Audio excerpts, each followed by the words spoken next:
En arrivant au Sofitel Teranga à l'invitation du CNP, du MEDES et du SIAD, Moustapha Niasse, candidat de la coalition alternative 2007, se retrouvait vraiment en famille.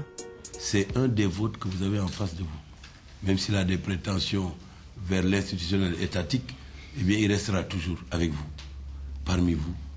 Parce que je considère, et j'ai toujours considéré, que le développement des nations et leur immersion dans les zones de progrès technologiques et autres ne passe que par le secteur privé, par l'entreprise privée, par l'initiative privée, par l'imagination des privés qui évidemment ne peuvent et ne doivent évoluer que dans un cadre légal, institutionnel prévu par ce qu'on appelle l'État.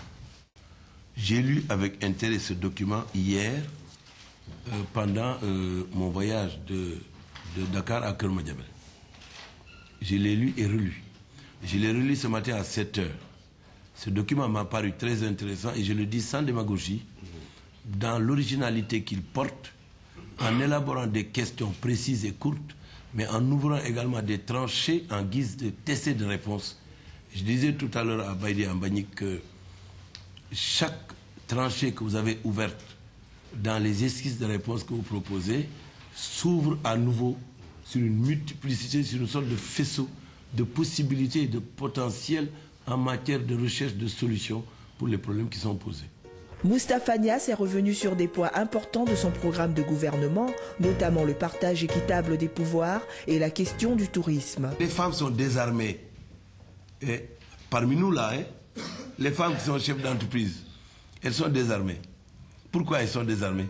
Parce qu'il y a un complexe de supériorité des banques et des institutions de crédit vis-à-vis des femmes. Parce que souvent on considère que la femme doit rester à la maison, elle doit rester derrière son mari. Quand le mari vient déposer un dossier d'emprunt, on le prend en considération mieux que quand c'est la femme qui, elle, a créé son entreprise, on croit plus à son mari parce qu'il a une barbe, et les femmes n'ont pas de barbe. Alors la femme, on dit, bon, venez avec votre mari. Mais enfin, écoutez, il faut autonomiser la femme, il faut la libérer. Et c'est la raison pour laquelle nous proposons que le FPE soit transformé en une banque pour financer les entreprises dirigées par des femmes et des jeunes. Le tourisme devrait normalement être notre deuxième ou troisième source de revenus en termes de recettes. Évidemment, il faut un tourisme de qualité. Et il faut investir dans le tourisme. En quoi? En termes d'environnement. Parce que la saleté au Sénégal est une réalité de nos jours. Au total, un bel échange entre le candidat de la coalition alternative 2007 et le patronat. Moustapha Niasse,